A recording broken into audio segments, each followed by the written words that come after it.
patriot in Bangor, Maine. Volume 1, Part 1, Chapter 33, in which is related the novel of Ill-Advised Curiosity.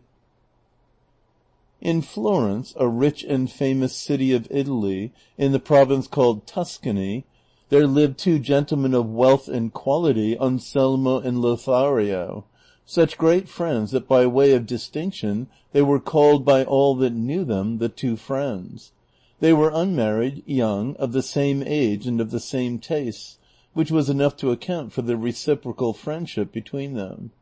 Anselmo, it is true, was somewhat more inclined to seek pleasure in love than Lothario, for whom the pleasures of the chase had more attraction.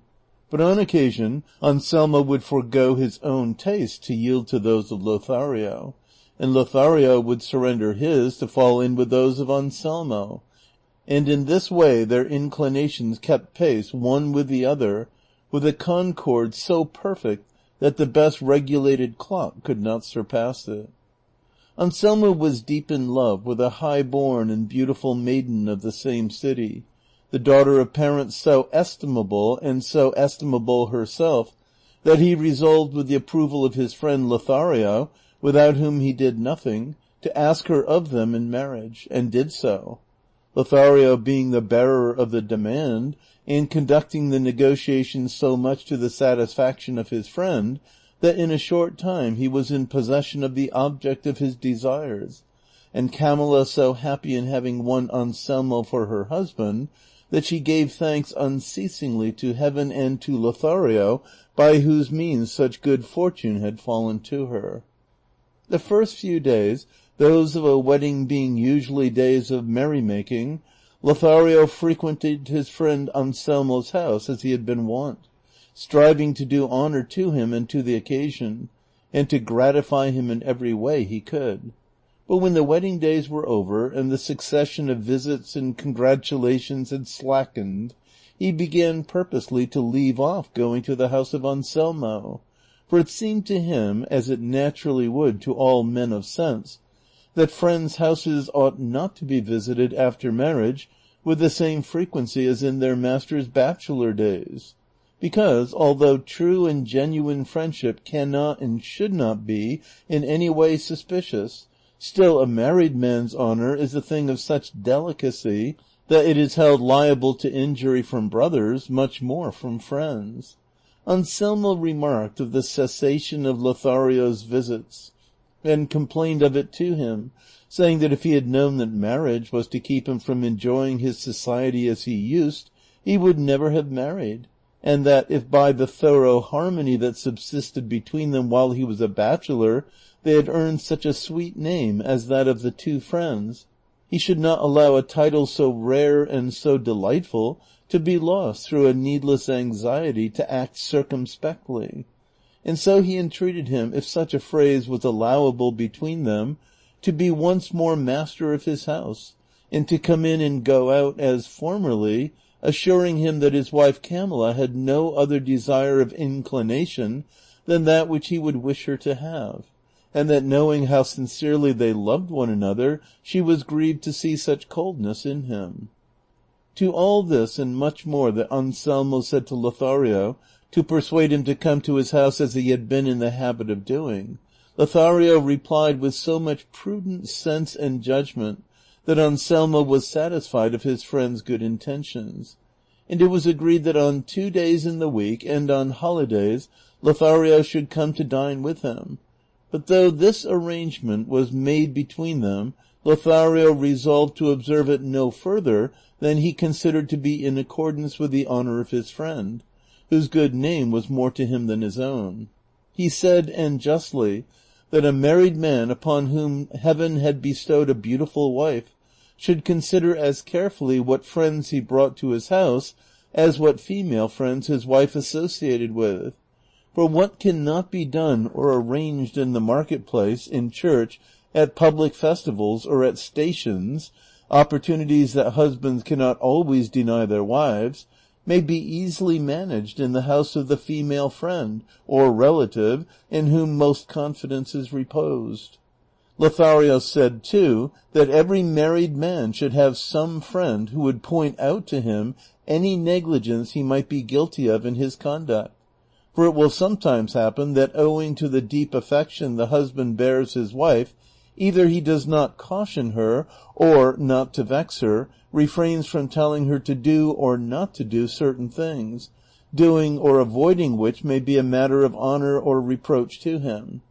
And errors of this kind he could easily correct if warned by a friend. But where is such a friend to be found as Lothario would have, so judicious, so loyal, and so true? Of a truth I know not. Lothario alone was such a one, for with the utmost care and vigilance he watched over the honor of his friend, and strove to diminish, cut down, and reduce the number of days for going to his house according to their agreement, lest the visits of a young man, wealthy, high-born, and with the attractions he was conscious of possessing, at the house of a woman as beautiful as Camilla, should be regarded with suspicion by the inquisitive and malicious eyes of the idle public. For though his integrity and reputation might bridle slanderous tongues, still he was unwilling to hazard either his own good name or that of his friend, and for this reason most of the days agreed upon he devoted to some other business which he pretended was unavoidable, so that a great portion of the day was taken up with complaints on one side and excuses on the other.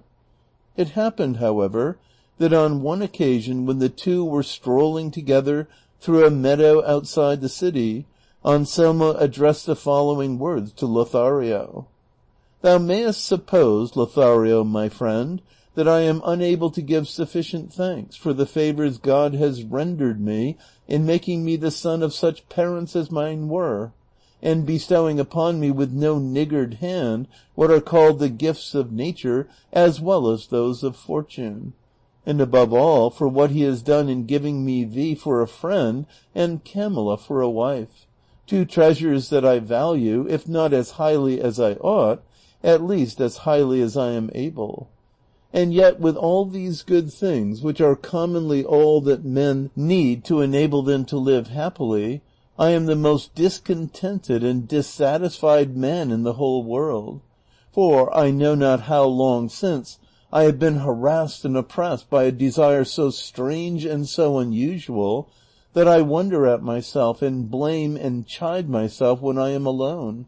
and strive to stifle it and hide it from my own thoughts, and with no better success than if I were endeavoring deliberately to publish it to all the world, and, as in short it must come out, I would confide it to thy safe keeping, feeling sure that by this means, and by thy readiness as a true friend to afford me relief, I shall soon find myself freed from the distress it causes me, and that thy care will give me happiness in the same degree as my own folly has caused me misery." The words of Anselmo struck Lothario with astonishment, unable as he was to conjecture the purport of such a lengthy prelude and preamble,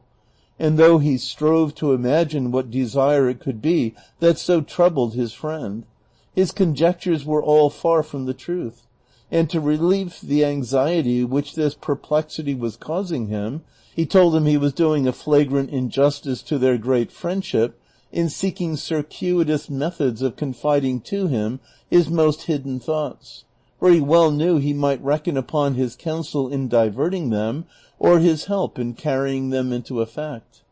"That is the truth," replied Anselmo, "and relying upon that I will tell thee, friend Lothario, that the desire which harasses me is that of knowing whether my wife Camilla is as good and as perfect as I think her to be, and I cannot satisfy myself of the truth on this point except by testing her in such a way that the trial may prove the purity of her virtue as the fire proves that of gold, because I am persuaded, my friend, that a woman is virtuous only in proportion as she is or is not tempted, and that she alone is strong who does not yield to the promises, gifts, tears, and importunities of earnest lovers. For what thanks does a woman deserve for being good if no one urges her to be bad? And what wonder is it that she is reserved and circumspect, to whom no opportunity is given of going wrong, and who knows she has a husband that will take her life the first time he detects her in an impropriety?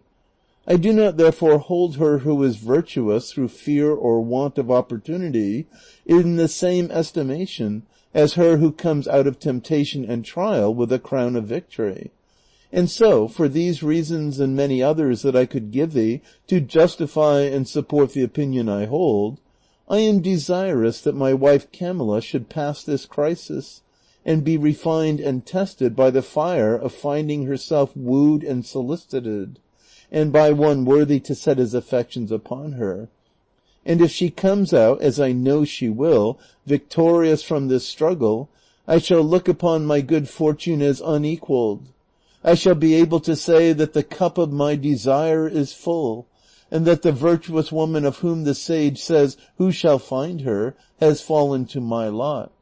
And if the result be the contrary of what I expect, in the satisfaction of knowing that I have been right in my opinion, I shall bear without complaint the pain which my so dearly bought experience will naturally cause me. And as nothing of all thou wilt urge in opposition to my wish will avail to keep me from carrying it into effect, it is my desire, friend Lothario, that thou shouldst consent to become the instrument for effecting this purpose that I am bent upon, for I will afford thee opportunities to that end, and nothing shall be wanting that I may think necessary for the pursuit of a virtuous, honorable, modest, and high-minded woman. And among other reasons, I am induced to entrust this arduous task to thee by the consideration that if Camilla be conquered by thee, the conquest will not be pushed to extremes, but only far enough to account that accomplished which from a sense of honor will be left undone. Thus I shall not be wronged in anything more than intention, and my wrong will remain buried in the integrity of thy silence, which I know well will be as lasting as that of death in what concerns me. If, therefore, thou wouldst have me enjoy what can be called life, thou wilt at once engage in this love struggle, not lukewarmly nor slothfully, but with the energy and zeal that my desire demands, and with the loyalty our friendship assures me of. Such were the words Anselmo addressed to Lothario, who listened to them with such attention that, except to say what has been already mentioned, he did not open his lips until the other had finished. Then, perceiving that he had no more to say, after regarding him for a while as one would regard something never before seen that excited wonder and amazement, he said to him, "I cannot persuade myself, Anselmo, my friend, that what thou hast said to me is not in jest. If I thought that thou wert speaking seriously, I would not have allowed thee to go so far, so as to put a stop to thy long harangue by not listening to thee. I verily suspect that either thou dost not know me, or I do not know thee. But no, I know well thou art Anselmo, and thou knowest that I am Lothario. The misfortune is, it seems to me, that thou art not the Anselmo thou wert, and must have thought that I am not the Lothario I should be. For the things that thou hast said to me are not those of that Anselmo who was my friend, nor are those that thou demandest of me what should be asked of the Lothario thou knowest. True friends will prove their friends and make use of them, as a poet has said, usque ad aras, whereby he meant that they will not make use of their friendship in things that are contrary to God's will. If this, then, was a heathen's feeling about friendship, how much more should it be a Christian's, who knows that the divine must not be forfeited for the sake of any human friendship? And if a friend should go so far as to put aside his duty to heaven to fulfill his duty to his friend, it should not be in matters that are trifling or of little moment, but in such as affect the friend's life and honor. Now tell me, Anselmo, in which of these two art thou imperiled, that I should hazard myself to gratify thee, and do a thing so detestable as that thou seekest of me? Neither, forsooth. On the contrary, thou dost ask of me, so far as I understand, to strive and labor to rob thee of honor and life, and to rob myself of them at the same time. For if I take away thy honor, it is plain I take away thy life, as a man without honor is worse than dead. And being the instrument, as thou wilt have it so, of so much wrong to thee, shall not I too be left without honor, and consequently without life? Listen to me, Anselmo, my friend,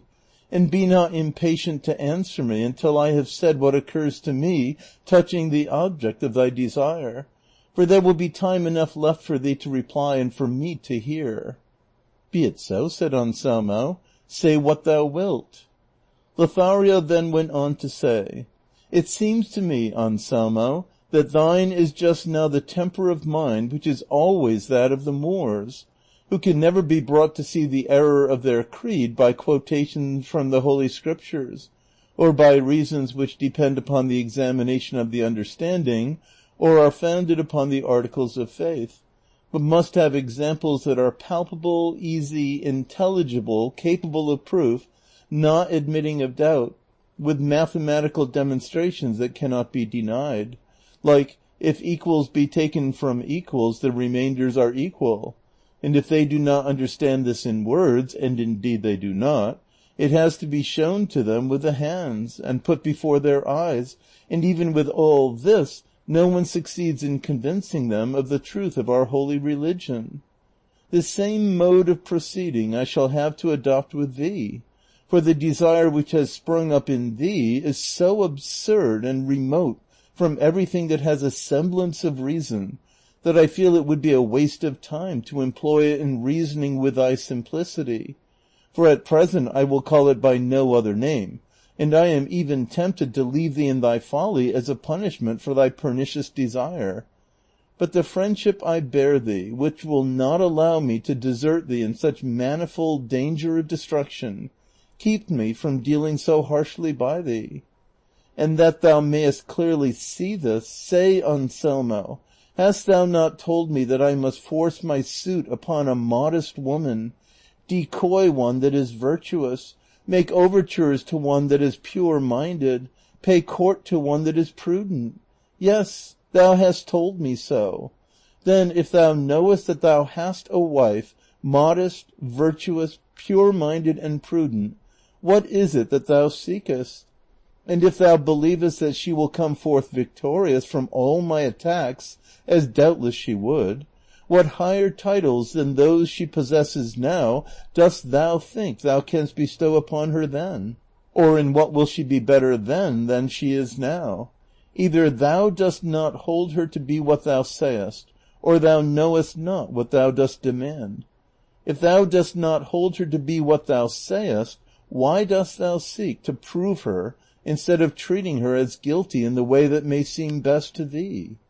But if she be as virtuous as thou believest, it is an uncalled for proceeding to make trial of truth itself, for after trial it will but be in the same estimation as before.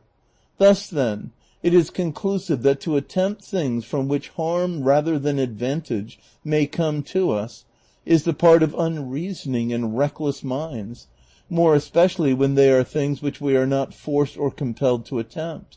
and which show from afar that it is plainly madness to attempt them. Difficulties are attempted either for the sake of God, or for the sake of the world, or for both. Those undertaken for God's sake are those which the saints undertake when they attempt to live the lives of angels in human bodies. Those undertaken for the sake of the world are those of the men who traverse such a vast expanse of water, such a variety of climates, so many strange countries, to acquire what are called the blessings of fortune. And those undertaken for the sake of God and the world together are those of brave soldiers, who, no sooner do they see in the enemy's wall a breach as wide as a cannonball could make, than casting aside all fear, without hesitating or heeding the manifest peril that threatens them, borne onward by the desire of defending their faith, their country, and their king, they fling themselves dauntlessly into the midst of the 1,000 opposing deaths that await them. Such are the things that men are wont to attempt, and there is honor, glory, gain in attempting them, however full of difficulty and peril they may be. But that which thou sayest it is thy wish to attempt and carry out will not win thee the glory of God, nor the blessings of fortune, nor fame among men. For even if the issue be as thou wouldst have it, thou wilt be no happier, richer, or more honored than thou art this moment.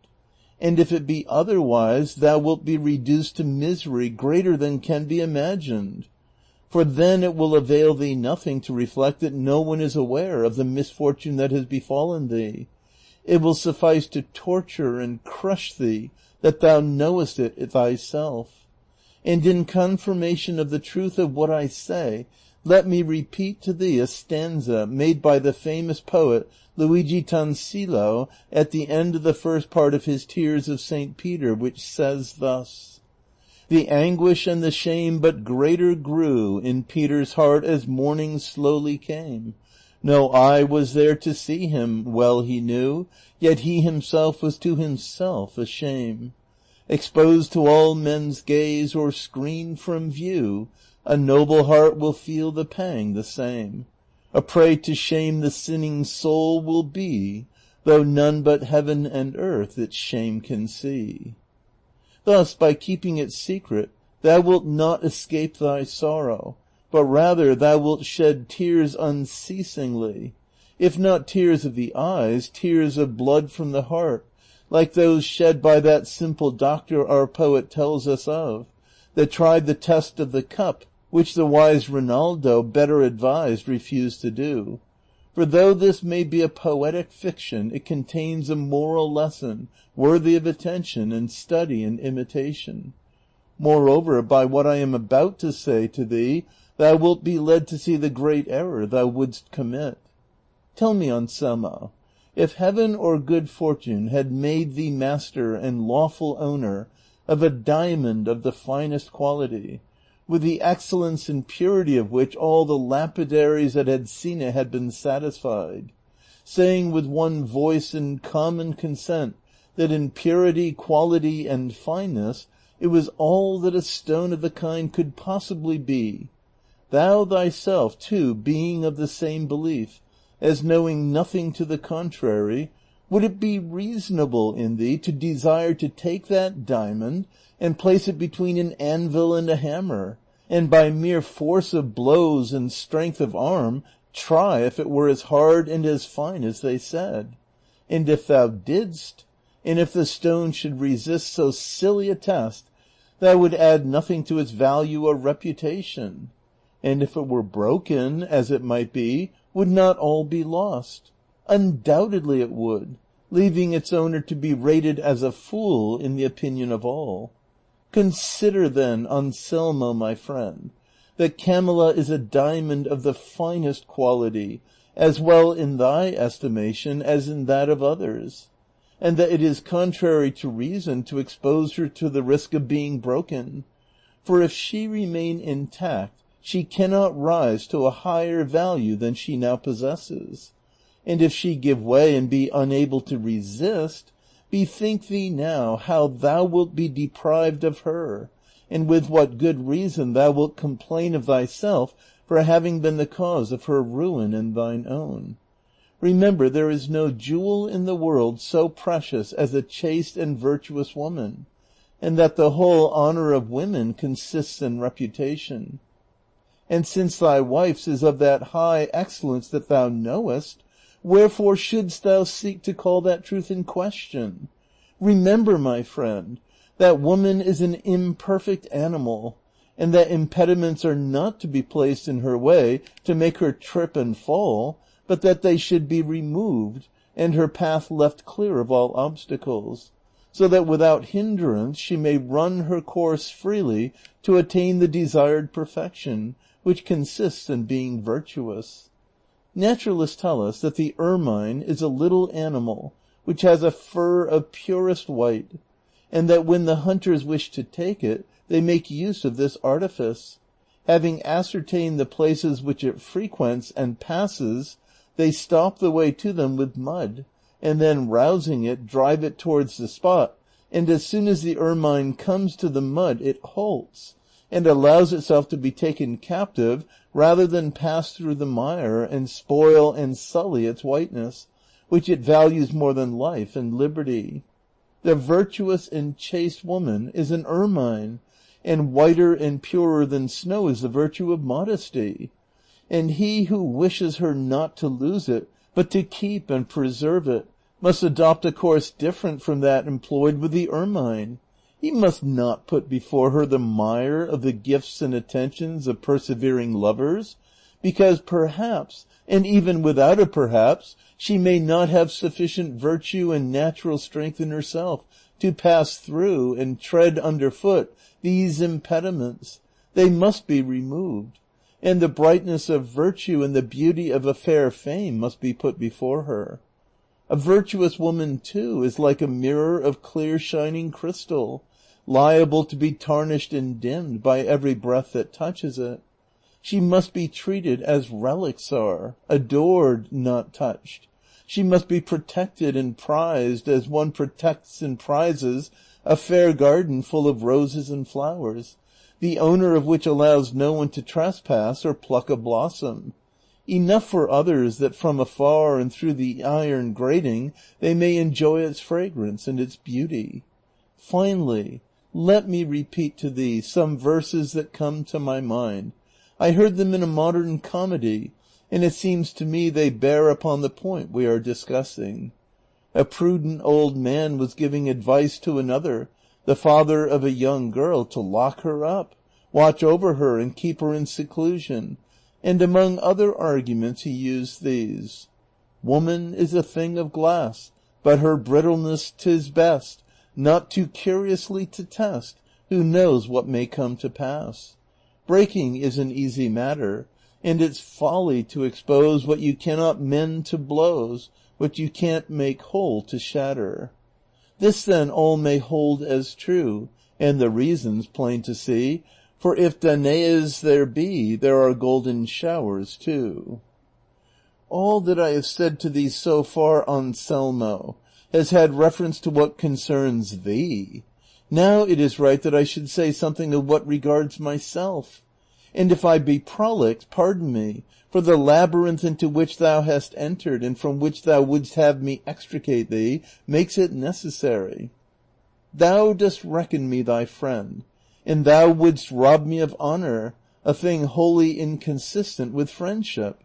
And not only dost thou aim at this, but thou wouldst have me rob thee of it also. That thou wouldst rob me of it is clear, for when Camilla sees that I pay court to her as thou requirest, she will certainly regard me as a man without honor or right feeling, since I attempt and do a thing so much opposed to what I owe my own position and thy friendship. That thou wouldst have me rob thee of it is beyond a doubt, for Camilla, seeing that I press my suit upon her, will suppose that I have perceived in her something light that has encouraged me to make known to her my base desire. And if she holds herself dishonored, her dishonor touches thee as belonging to her. And hence arises what so commonly takes place, that the husband of the adulterous woman, though he may not be aware of or have given any cause for his wife's failure in her duty, or, being careless or negligent, have had it in his power to prevent his dishonor, nevertheless is stigmatized by a vile and reproachful name, and in a manner regarded with eyes of contempt instead of pity by all who know of his wife's guilt, though they see that he is unfortunate not by his own fault, but by the lust of a vicious consort. But I will tell thee why with good reason dishonor attaches to the husband of the unchaste wife, though he know not that she is so, nor he to blame, nor have done anything, or given any provocation to make her so. And be not weary with listening to me, for it will be all for thy good.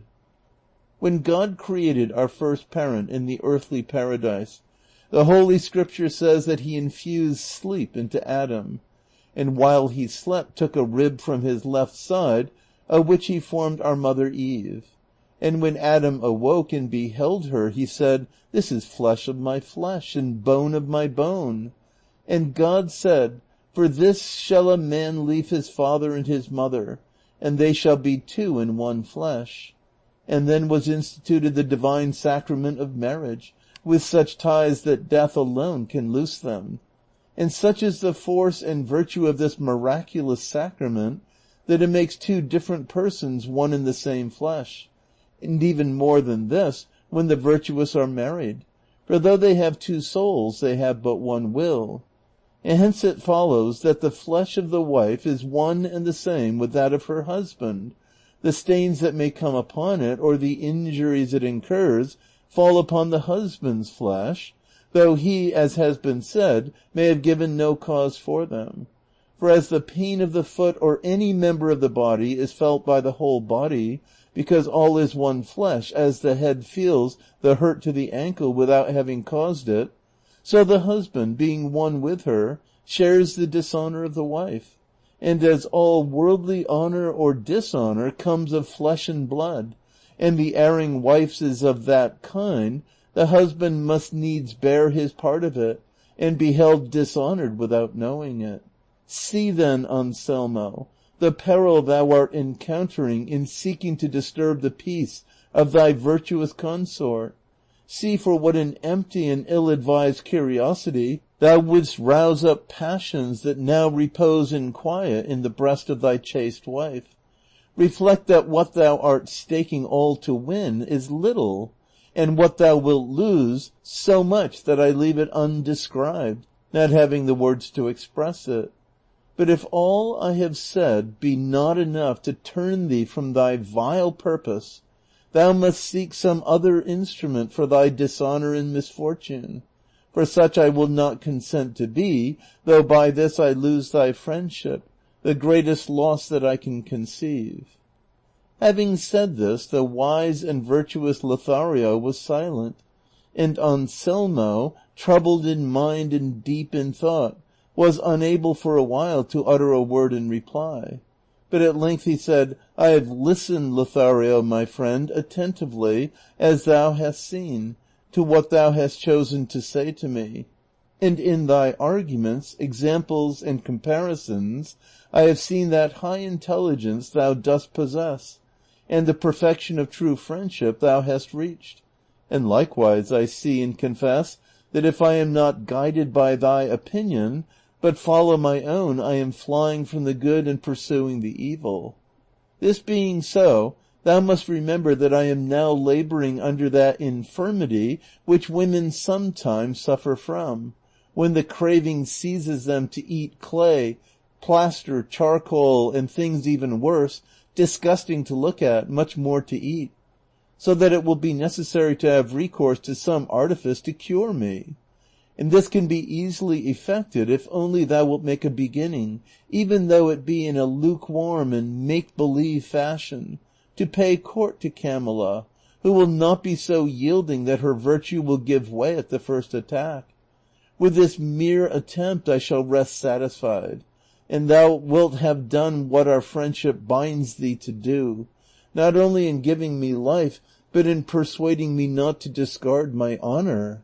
And this thou art bound to do for one reason alone, that being as I am resolved to apply this test, it is not for thee to permit me to reveal my weakness to another, and so imperil that honor thou art striving to keep me from losing. And if thine may not stand as high as it ought in the estimation of Camilla while thou art paying court to her, that is of little or no importance, because ere long, on finding in her that constancy which we expect, thou canst tell her the plain truth as regards our stratagem, and so regain thy place in her esteem. And as thou art venturing so little, and by the venture canst afford me so much satisfaction, refuse not to undertake it, even if further difficulties present themselves to thee. For, as I have said, if thou wilt only make a beginning, I will acknowledge the issue decided. Lothario, seeing the fixed determination of Anselmo, and not knowing what further examples to offer or arguments to urge in order to dissuade him from it,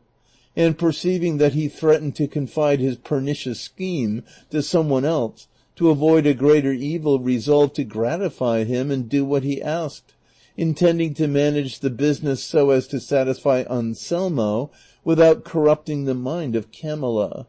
So in reply he told him not to communicate his purpose to any other, for he would undertake the task himself and would begin it as soon as he pleased. Anselmo embraced him warmly and affectionately, and thanked him for his offer as if he had bestowed some great favor upon him, and it was agreed between them to set about it the next day, Anselmo affording opportunity and time to Lothario to converse alone with Camilla, and furnishing him with money and jewels to offer and present to her. He suggested too that he should treat her to music, and write verses in her praise, and if he was unwilling to take the trouble of composing them, he offered to do it himself. Lothario agreed to all with an intention very different from what Anselmo supposed, and with this understanding they returned to Anselmo's house, where they found Camilla awaiting her husband anxiously and uneasily, for he was later than usual in returning that day. Lothario repaired to his own house, and Anselmo remained in his, as well satisfied as Lothario was troubled in mind, for he could see no satisfactory way out of this ill-advised business. That night, however, he thought of a plan by which he might deceive Anselmo without any injury to Camilla. The next day he went to dine with his friend, and was welcomed by Camilla, who received and treated him with great cordiality, knowing the affection her husband felt for him. When dinner was over and the cloth removed, Anselmo told Lothario to stay there with Camilla while he attended to some pressing business, as he would return in an hour and a half. Camilla begged him not to go, and Lothario offered to accompany him, but nothing could persuade Anselmo, who on the contrary pressed Lothario to remain waiting for him, as he had a matter of great importance to discuss with him. At the same time he bade Camilla not to leave Lothario alone until he came back. In short, he contrived to put so good a face on the reason or the folly of his absence that no one could have suspected it was a pretense. Anselmo took his departure, and Camilla and Lothario were left alone at the table, for the rest of the household had gone to dinner. Lothario saw himself in the lists according to his friend's wish, and facing an enemy that could by her beauty alone vanquish a squadron of armed knights. Judge whether he had good reason to fear. But what he did was to lean his elbow on the arm of the chair and his cheek upon his hand, and, asking Camilla's pardon for his ill manners, he said he wished to take a little sleep until Anselmo returned. Camilla in reply said he could repose more at his ease in the reception room than in his chair, and begged of him to go in and sleep there. But Lothario declined, and there he remained asleep until the return of Anselmo, who, finding Camilla in her own room and Lothario asleep, imagined that he had stayed away so long as to have afforded them time enough for conversation and even for sleep, and was all impatient until Lothario should wake up, that he might go out with him and question him as to his success. Everything fell out as he wished. Lothario awoke, and the two at once left the house, and Anselmo asked what he was anxious to know, and Lothario to answer told him that he had not thought it advisable to declare himself entirely the first time, and therefore had only extolled the charms of Camilla, telling her that all the city spoke of nothing else but her beauty and wit, for this seemed to him an excellent way of beginning to gain her goodwill, and rendered her disposed to listen to him with pleasure the next time, thus availing himself of the device the devil has recourse to when he would deceive one who is on the watch. For he, being the angel of darkness, transforms himself into an angel of light, and, under cover of a fair seeming, discloses himself at length, and effects his purpose, if at the beginning his wiles are not discovered. All this gave great satisfaction to Anselmo, and he said he would afford the same opportunity every day, but without leaving the house, for he would find things to do at home, so that Camilla should not detect the plot. Thus, then, several days went by, and Lothario, without uttering a word to Camilla, reported to Anselmo that he had talked with her, and that he had never been able to draw from her the slightest indication of consent to anything dishonorable, nor even a sign or shadow of hope. On the contrary, he said she threatened that if he did not abandon such a wicked idea, she would inform her husband of it. So far well, said Anselmo. Camilla has thus far resisted words. We must now see how she will resist deeds. I will give you tomorrow 2,000 crowns in gold for you to offer or even present, and as many more to buy jewels to lure her, for women are fond of being becomingly attired and going gaily dressed, and all the more so if they are beautiful, however chaste they may be. And if she resists this temptation, I will rest satisfied, and will give you no more trouble. Lothario replied that now he had begun, he would carry on the undertaking to the end, though he perceived he was to come out of it wearied and vanquished. The next day he received the 4,000 crowns, and with them 4,000 perplexities, for he knew not what to say by way of a new falsehood. But in the end he made up his mind to tell him that Camilla stood as firm against gifts and promises as against words, and that there was no use in taking any further trouble, for the time was all spent to no purpose. But chance, directing things in a different manner, so ordered it that Anselmo, having left Lothario and Camilla alone, as on other occasions, shut himself into a chamber, and posted himself to watch and listen through the keyhole to what passed between them, and perceived that for more than half an hour Lothario did not utter a word to Camilla, nor would utter a word though he were to be there for an age. And he came to the conclusion that what his friend had told him about the replies of Camilla was all invention and falsehood. And to ascertain if it were so, he came out, and calling Lothario aside, asked him what news he had, and in what humor Camilla was. Lothario replied that he was not disposed to go on with the business, for she had answered him so angrily and harshly that he had no heart to say anything more to her. Ah, Lothario, Lothario, said Anselmo, how ill dost thou meet thy obligations to me, and the great confidence I repose in thee. I have been just now watching through this keyhole, and I have seen that thou hast not said a word to Camilla, whence I conclude that on the former occasions thou hast not spoken to her either. And if this be so, as no doubt it is, why dost thou deceive me? Or wherefore seekest thou by craft to deprive me of the means I might find of attaining my desire? Anselmo said no more, but he had said enough to cover Lothario with shame and confusion, and he, feeling as it were his honor touched by having been detected in a lie, swore to Anselmo that he would from that moment devote himself to satisfying him without any deception, as he would see if he had the curiosity to watch, though he need not take the trouble, for the pains he would take to satisfy him would remove all suspicions from his mind. Anselmo believed him, and to afford him an opportunity more free and less liable to surprise, he resolved to absent himself from his house for 8 days, betaking himself to that of a friend of his who lived in a village not far from the city, and, the better to account for his departure to Camilla, he so arranged it that the friend should send him a very pressing invitation. Unhappy, short-sighted Anselmo, what art thou doing? What art thou plotting? What art thou devising? Bethink thee, thou art working against thyself, plotting thine own dishonor, devising thine own ruin.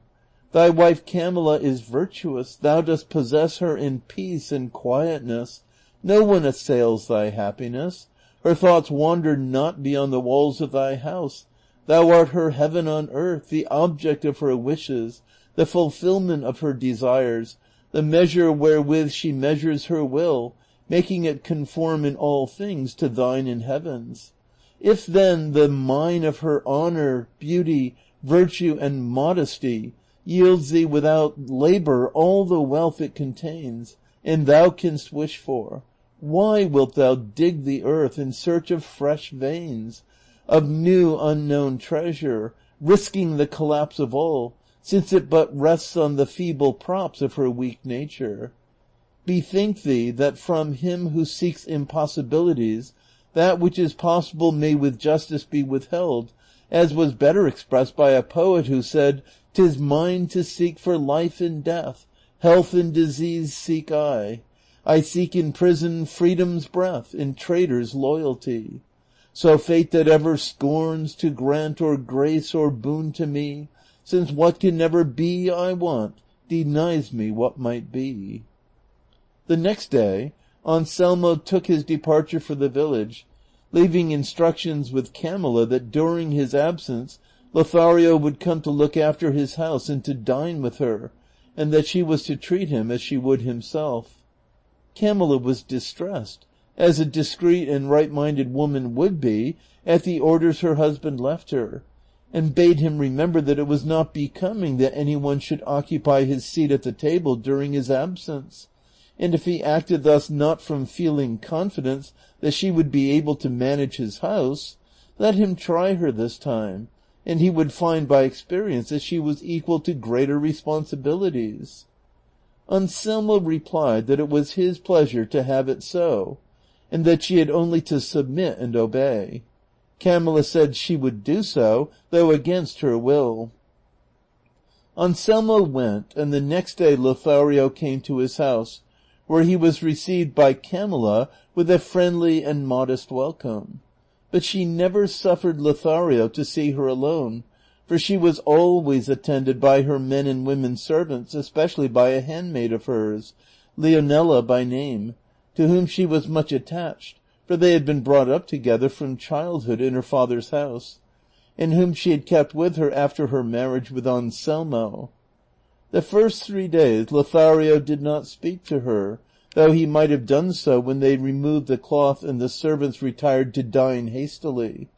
For such were Camilla's orders. Nay more, Leonela had directions to dine earlier than Camilla, and never to leave her side.